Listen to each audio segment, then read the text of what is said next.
الحمد لله رب العالمين، وصلى الله على نبينا محمد وعلى آله وصحبه وسلم تسليما كثيرا إلى يوم الدين. أما بعد. Esta é a nossa primeira sentada de explicação do livro Al-Qawaid al-Arba de Imam Al-Mujaddid Muhammad bin Abdul Wahhab rahimahullah rahmatan wasi'a, com base na explicação do Imam Al-Allama Al-Sheikh Abdulaziz Ibn Baz rahimahullah. E este livro, que é o Qawaid al-Arba, é um livro bastante importante para todos os muçulmanos, independentemente do seu grau de conhecimento, pois ele, rahimahullah, trouxe-nos 4 princípios bastante importantes que precisamos no nosso dia a dia, na prática da nossa religião. Portanto, esses princípios também não foram inventados, é algo que é baseado no Alcorão e na Sunnah. E essa é uma das principais características de Sheikh Muhammad ibn Abdul Wahhab rahimahullah, é que os seus livros, todos eles são baseados no Alcorão e na Sunnah. No Alcorão e na Sunnah. E antes de iniciarmos com a nossa aula, vamos trazer aqui de forma resumida um pouco sobre a biografia do Imam Al-Mujaddid Muhammad bin Abdul Wahhab rahimahullah, bem como um pouco sobre a biografia de Sheikh Abdulaziz Ibn Baz rahimahumullah. Quanto ao autor do livro, é o Imam Al-Mujaddid Muhammad ibn Abdul Wahhab ibn Sulaiman ibn Ali ibn Al-Musharraf At-Tamimi. Muhammad ibn Abdul Wahhab ibn Sulaiman ibn Ali Al-Musharraf At-Tamimi. Que Allah subhanahu wa ta'ala tenha misericórdia dele.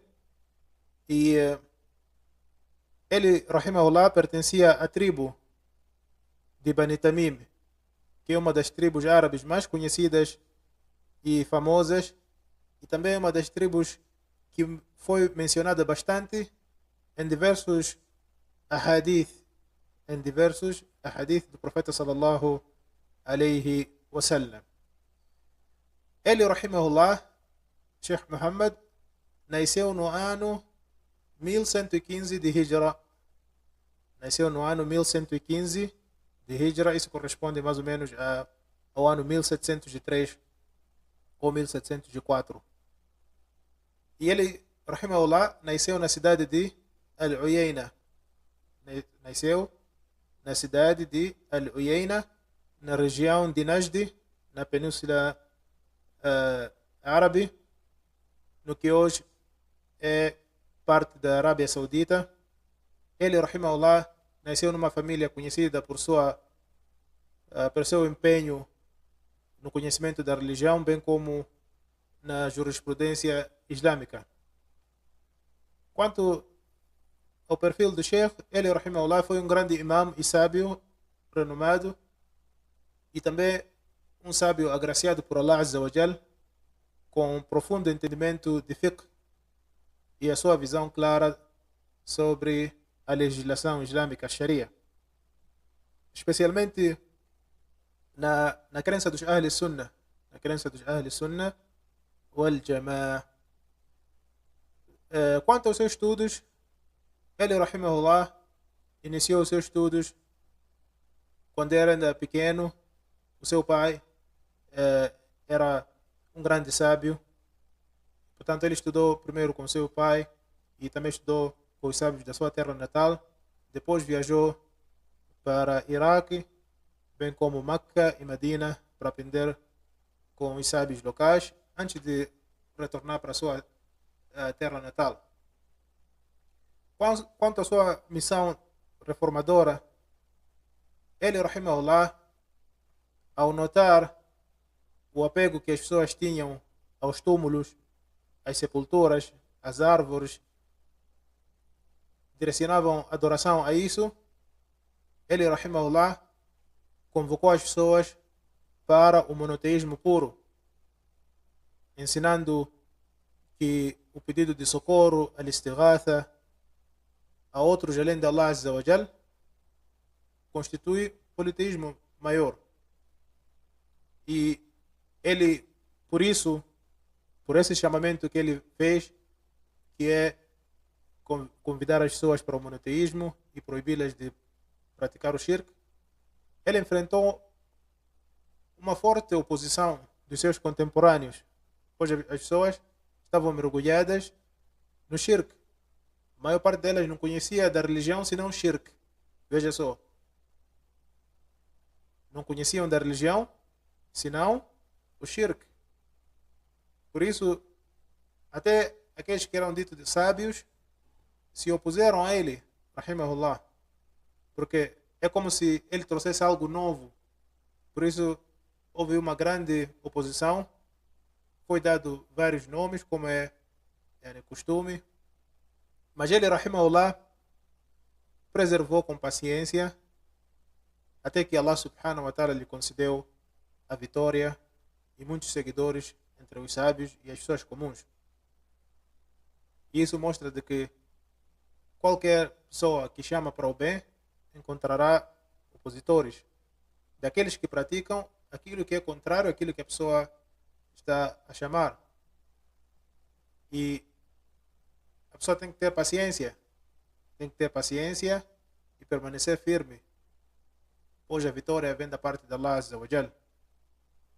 Portanto, o Sheikh rahimahullah permaneceu firme no seu chamamento até Allah subhanahu wa ta'ala dar a ele uma grande vitória e teve vários seguidores dentre os sábios e as pessoas comuns que apoiaram o seu chamamento e fortificaram o seu chamamento. E ele, rahimahullah, teve fez grande esforço na demolição do shirk na Península Árabe. No seu tempo, as pessoas voltaram a adorar sepulturas, voltaram a adorar árvores. Veja só, pessoas que viviam na Península Árabe, as pessoas nos dias de hoje pensam de que os árabes permaneceram sobre o Islã depois do profeta sallallahu alaihi wasallam até nos dias de hoje. Houve tempo na história em que os árabes voltaram a adorar sepulturas, voltaram a adorar ídolos, pedras, árvores. E no tempo do Sheikh rahimahullah, uma das principais campas que era adorada era a campa de Zayd ibn Khattab. Era a campa de Zayd ibn Khattab. E ele, rahimahullah, combateu a veneração ilícita dos mortos. E os seus livros são exemplo disso, aquilo que é o seu chamamento. E o Sheikh, rahimahullah, depois mudou-se para uma zona chamada de Dir'iyah, onde estava um governante chamado Muhammad bin Saud, que era o líder da família Ali Saud. E eles entraram em um acordo que era o imam Muhammad bin Saud, que era o líder da família saudita, que é chamada de Ali Saud. Eles fizeram um pacto de que a família Ali Saud iria ajudar a Dawa com toda a sua capacidade, e também eles iriam permanecer como governantes, e Sheikh Muhammad bin Abdul Wahhab, rahimahullah, iria ser responsável pela parte religiosa do Estado. Dessa forma, uniram as forças e estabeleceram a verdade na Península Arábica. E com isso Allah subhanahu wa ta'ala deu grandes frutos, que foi a conquista, a unificação de vários pontos da Península Arábica, que estava dividida bastante sobre um só governante, que era aqueles que vinham da família Ali Saud. o primeiro deles foi Mohammed bin Saud. Dessa forma foi estabelecido o primeiro Estado saudita. O primeiro Estado saudita. Os sauditas já governavam, mas governavam uma zona pequena chamada de Dir'ia, que era a zona onde eles tinham o seu pequeno governo. Mas com a união com o Sheikh Mohammed bin Abdul Wahhab, Allah subhanahu wa ta'ala colocou baraka. O Estado deles tomou maior parte da Península Árabe. E para quem não sabe, no início, o primeiro Estado saudita incluía a maior parte da Península Árabe, incluindo parte de que hoje é Iraque, fazia parte da Arábia Saudita, parte de Iêmen, uma grande parte do Iêmen e várias outras partes da Península Árabe fazia parte do Estado Saudita. Tudo isso devido à baraka da da'wah de Sheikh Mohammed bin Abdul Wahhab, rahimahullah, e essa aliança que foi estabelecida com base na verdade. E depois da sua morte, rahimahullah, no ano 1206 de Hijra, que corresponde a 1792 do calendário romano, os seus sucessores, entre os seus filhos e netos e a família Ali Saud, levaram essa mensagem, o chamamento do monoteísmo para Meca e Medina, e purificaram essas cidades que estavam repletas também de shirk e bid'ah. Encontraram várias campas sendo veneradas em Medina, assim como em Meca, e eles retornaram as pessoas para o monoteísmo. Quanto à natureza da mensagem do Sheikh, do chamamento do Sheikh, rahimahullah, a sua da'wah era uma da'wah sunita, baseada no entendimento dos Salaf Salih, dos predecessores piedosos, entre os Sahabas, aqueles que vieram depois e aqueles que vieram depois, que era centrada no Alcorão e na Sunnah. Tudo isso com o objetivo de guiar a humanidade para aquilo que Allah subhanahu wa ta'ala ordenou e abandonar aquilo que Allah subhanahu wa ta'ala proibiu. O seu chamamento, rahimahullah, teve um impacto global através dos seus alunos e dos seus filhos e netos. O chamamento espalhou-se para além da Península Árabe. O seu chamamento, o seu da'wah chegou no Sham, que é a Síria, a maior parte da Síria, Jordânia, essas todas as zonas, Iraque, Egito, Índia, Iêmen, e beneficiou várias pessoas. Também chegou em África e permaneceu, com a graça de Allah Azza wa Jal, o fruto da sua da'wah permaneceu até nos dias de hoje. E nós somos o fruto da da'wah de Sheikh Mohammed bin Abdul Wahhab, rahimahullah. Veja só a grande recompensa desse homem. Esse livro que a gente está a estudar aqui é um fruto da da'wah de Sheikh Mohammed bin Abdul Wahhab, rahimahullah.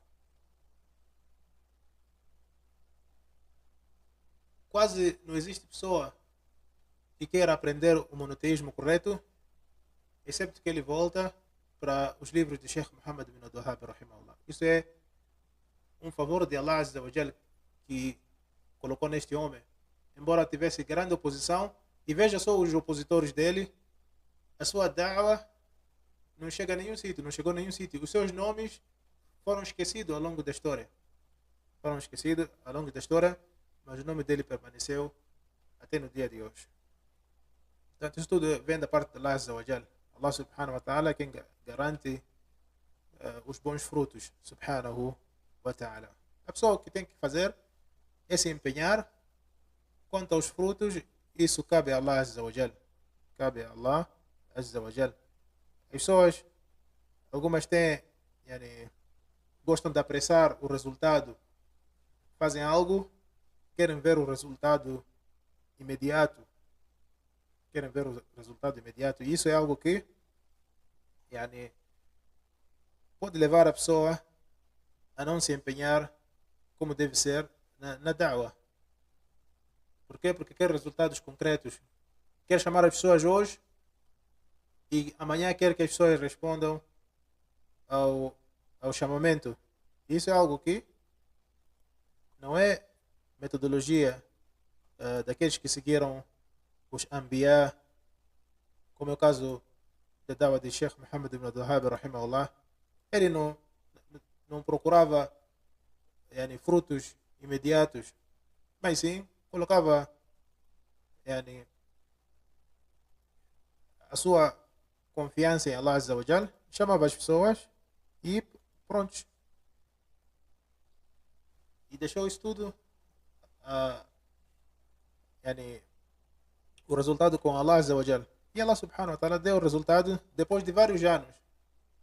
Veja só, depois de o Sheikh Rahimahullah, dissemos que faleceu no ano.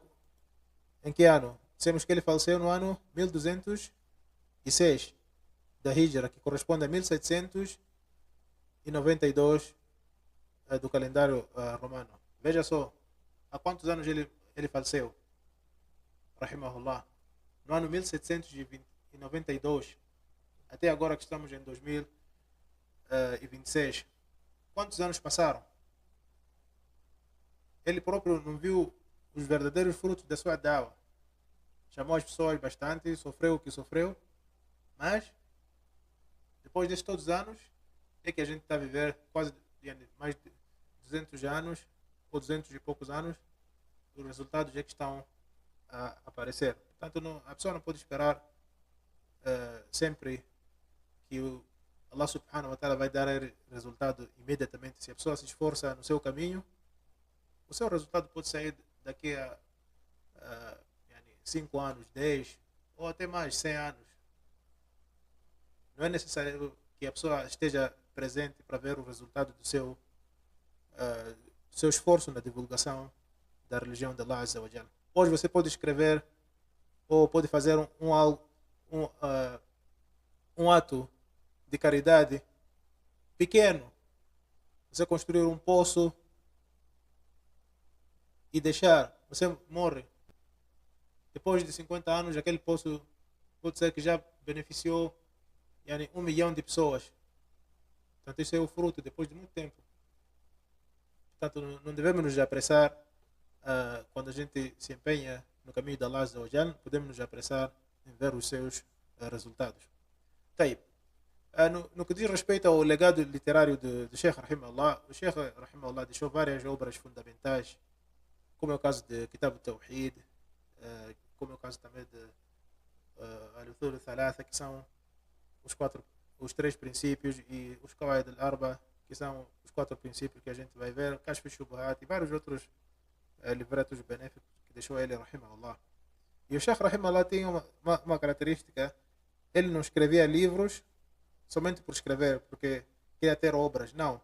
Os seus livros ele escrevia como ferramenta de da'wah. Ele escrevia com um objetivo. Não é só para dizer que eu tenho livros, como fazem os contemporâneos. Que escrever para dizer eu escrevi 20 livros, eu escrevi 15 livros. O Sheikh Rahimahullah escrevia com o objetivo de da'wah. Com o objetivo de da'wah. Quando visse algo que as pessoas estavam desviadas, escrevia algo para corrigir isso. Por isso que Allah Subhanahu wa Ta'ala colocou muita baraka, muita bênção em suas obras. Rahimahullah, rahmatan wasi'a. Antes de passarmos para essa, de uma forma resumida, bem resumida, a biografia do Sheikh Rahimahullah. Mas antes de passarmos para a biografia de Sheikh Ibn Baz, que é que explicou este livro que vamos usar, há um ponto muito importante que vale a pena aqui mencionar, é o termo Wahhabi. Vocês todos já ouviram falar do termo Wahhabi. Fulano é Wahhabi. As acusações de que você é Wahhabi, Wahhabi. De onde é que vem isso? E esse termo é um termo que usam para manchar a da'wah do Sheikh Muhammad ibn Abdul Wahhab, rahimahullah, com seus opositores. Chamam todos aqueles que proíbem as pessoas de adorar a sepultura ou de venerar santos são chamados de Wahhabi.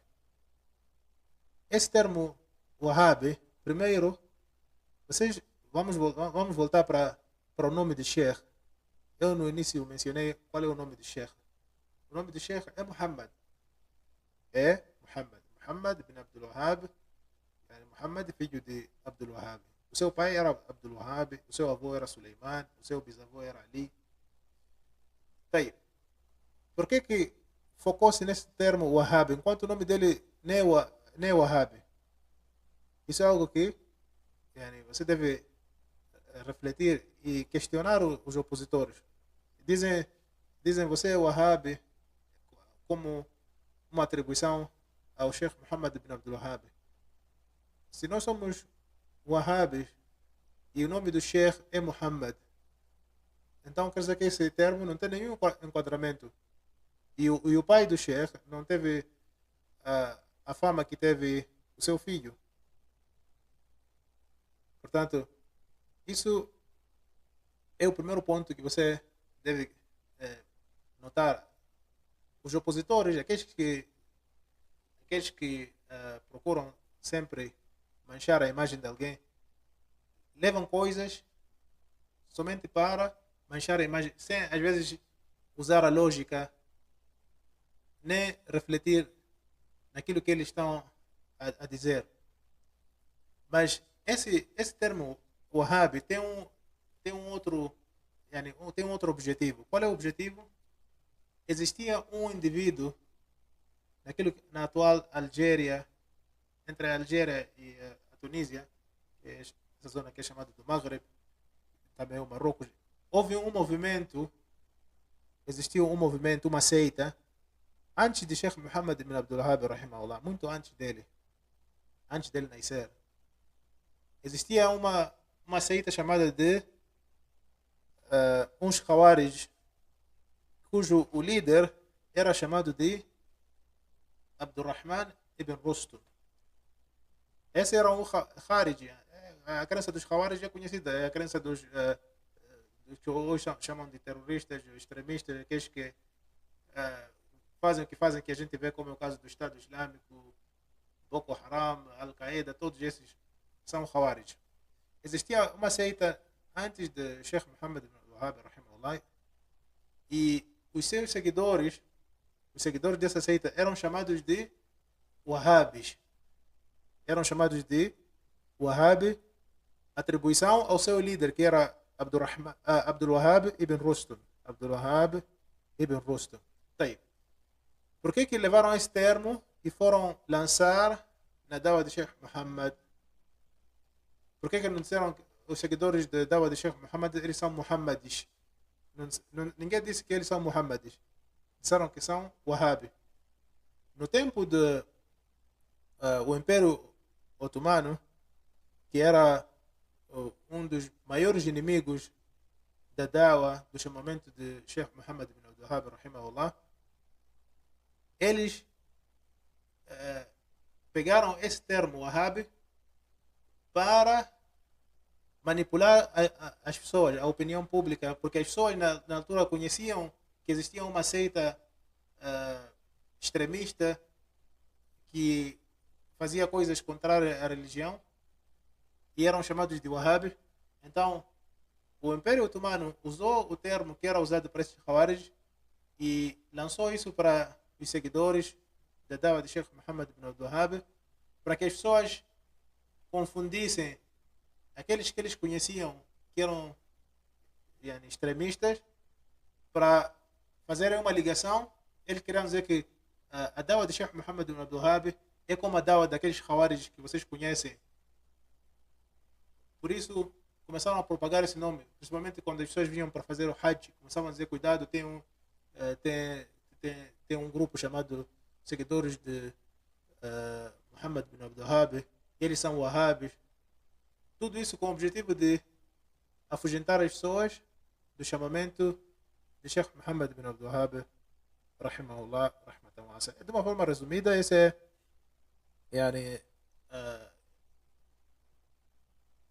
em torno desse termo Wahhabi.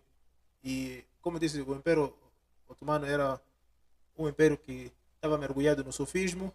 Eles é que promoviam a adoração de sepultura. E só para ver, yani, só para terminarmos essa parte, só para vocês verem o ódio que o Império Otomano tinha sobre Sheikh Muhammad ibn Abdul Wahhab, rahimahullah, e a sua dawa, bem como a família Al-Saudi, que suportava ou acolheu a dawa do Sheikh Muhammad ibn Abdul Wahhab, rahimahullah. Quando eles perderam o controle de Meca e Medina, que foi tomado pelos seguidores de Sheikh Muhammad ibn Abdul Wahhab, rahimahullah, ficou sob a custódia do governo saudita.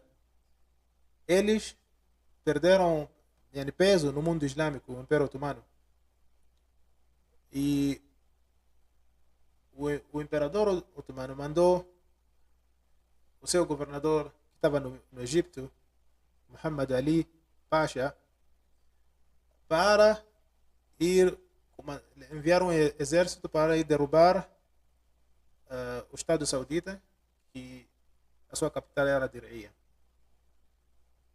Em tudo isso, queremos chegar a um ponto. Não queremos contar toda a história.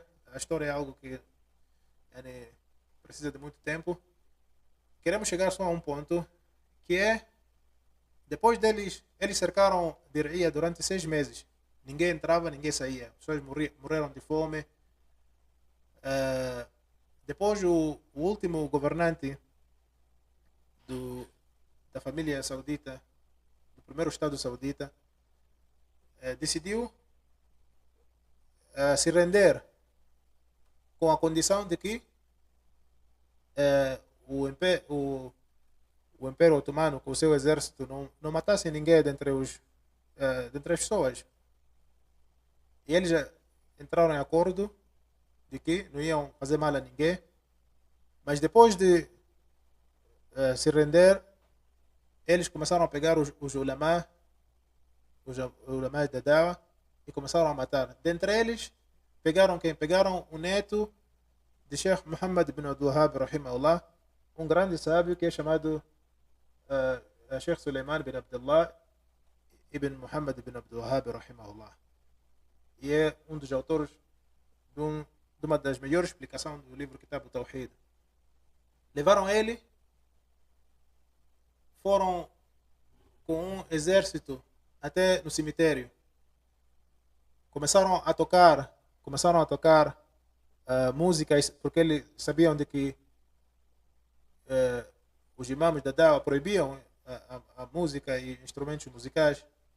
Começaram a tocar música, e o filho de Muhammad Ali Pasha, que era Ibrahim Pasha, que era o comandante do exército dos otomanos, ordenou que o exército, um conjunto de pessoas, disparassem ao mesmo tempo para Sheikh Suleiman bin Abdullah, que era o neto de Sheikh Muhammad bin Abdul Wahhab, rahimahullah. E o seu corpo ficou despedaçado, e eles começaram a tocar música e a festejar com isso. Só para vocês verem, eu só queria trazer isso tudo para vocês verem o ódio que o Império Otomano tinha para com o chamamento de Sheikh Muhammad ibn Abdul Wahhab, e o esforço que eles fizeram para manchar a imagem dessa dawa, para afugentar as pessoas dessa dawa. Portanto, essa era, de uma forma resumida, aquilo que diz respeito ao mito Wahhabi. Então é para vocês saberem qual é a origem desse termo e por que esse termo foi usado nas pessoas. Tá. Isso, de uma forma resumida, foi biografia de Sheikh Muhammad ibn Abdul Wahhab, rahimahullah, rahmatan wasi'a.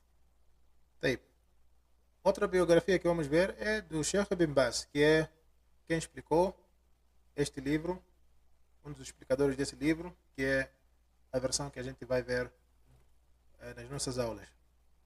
E existe uma grande ligação entre Sheikh Muhammad ibn Abdul Wahhab, rahimahullah, e a sua descendência com Sheikh Ibn Baz. Isso vamos ver na biografia de Sheikh Ibn Baz. Quem é Sheikh Ibn Baz?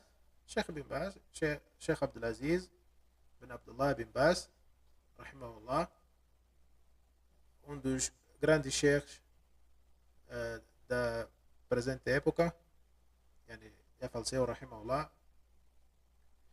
Ele nasceu no ano 1330 de Hijra, que corresponde a 1912. 1912. Nasceu na cidade de Riad. Ele nasceu órfão, perdeu seu pai muito cedo. E mesmo assim a sua mãe empenhou-se bastante na aprendizagem de Sheikh bin Baz, de modo que memorizou o Alcorão antes de atingir a puberdade e iniciou os seus estudos fundamentais com Sheikh Abdullah ibn Bufayrij. E ele, rahimahullah, começou a estudar as obras de Sheikh Muhammad bin Abdul Wahhab, rahimahullah, e dos seus principais sheikhs foi o Sheikh Muhammad bin Ibrahim al-Sheikh, que é dos descendentes de Sheikh Muhammad bin Abdul Wahhab, rahimahullah. E ele permaneceu bastante com Sheikh Muhammad bin Ibrahim, ao ponto de Sheikh Muhammad bin Ibrahim, rahimahullah, quando faleceu, ou antes de falecer, escreveu no seu testamento de que, depois dele, deveria ser escolhido o Sheikh bin Baz como mufti da Arábia Saudita. Como mufti da Arábia Saudita. E ele, rahimahullah, estudou com vários outros masheikhs, mas esse Sheikh Muhammad bin Ibrahim foi o seu principal sheikh. E o sheikh atuou como juiz por 14 anos, bem como foi professor na Faculdade de Sharia em Riad, que é a atual Universidade Muhammad bin Saud.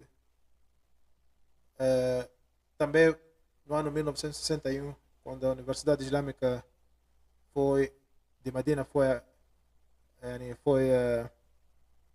inaugurada, ele foi nomeado como vice-reitor. O reitor era Sheikh Muhammad bin Ibrahim e Sheikh bin Baz era o vice-reitor. Quando o Sheikh Muhammad bin Ibrahim faleceu, ele ficou o reitor da universidade e foi apontado pelo rei Saúde. E em 1975 ele tornou-se o mufti da Arábia Saudita e deixou vários legados e escritos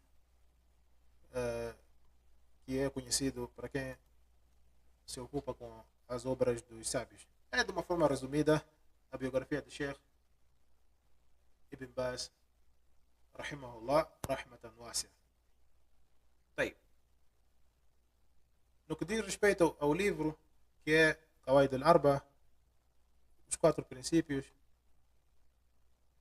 o Sheikh, rahimahullah, Sheikh Ibn Baz, mencionou na sua introdução, falando sobre a importância desse livro, disse, rahimahullah, de que Sheikh Muhammad bin Abdul Wahhab, rahimahullah, nesse livro chamou a atenção sobre princípios muito importantes, que se a pessoa refletir e compreendê-los perfeitamente, compreenderá qual é a religião dos politeístas e compreenderá qual é a religião dos muçulmanos. Isso porque a maioria das pessoas não conhecem esses princípios, a razão pela qual ficam confusos. Acabam se apegando à religião dos politeístas sem se aperceberem. Existem vários muçulmanos que dizem: nós somos muçulmanos, nós estamos apegados ao Islã, mas por outro lado acabam caindo na adoração de sepulturas, na veneração de santos piedosos, e adoram outros além de Allah subhanahu wa ta'ala sob vários pretextos de que são santos, de que querem fazer wasila, aproximar de Allah azza wa jalla através dele, várias escusas. E tudo isso eles pensam que estão no caminho correto. Isso devido à ignorância. Não conhecem o monoteísmo, daí que caem no shirk. E essa passagem que Sheikh Ibn Baz mencionou mostra de que é importante conhecer o monoteísmo na sua forma original, assim como o politeísmo. Pois aquele que não conhece o mal acaba caindo no mal. Portanto, não é suficiente a pessoa dizer que eu sou muçulmano, sou monoteísta, não preciso de aprender nada sobre o shirk. Como é que você vai se proteger do shirk se você não conhecer o shirk?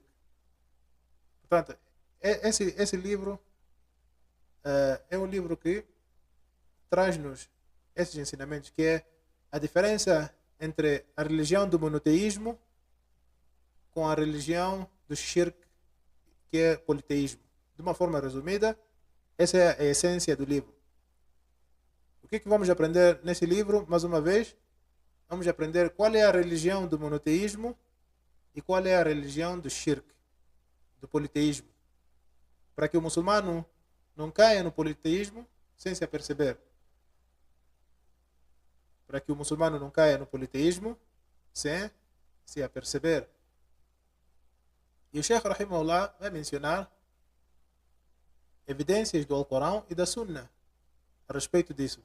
Portanto, esses princípios são princípios que foram extraídos com base nos versículos do Alcorão e da Sunna do Profeta Muhammad sallallahu alaihi wasallam.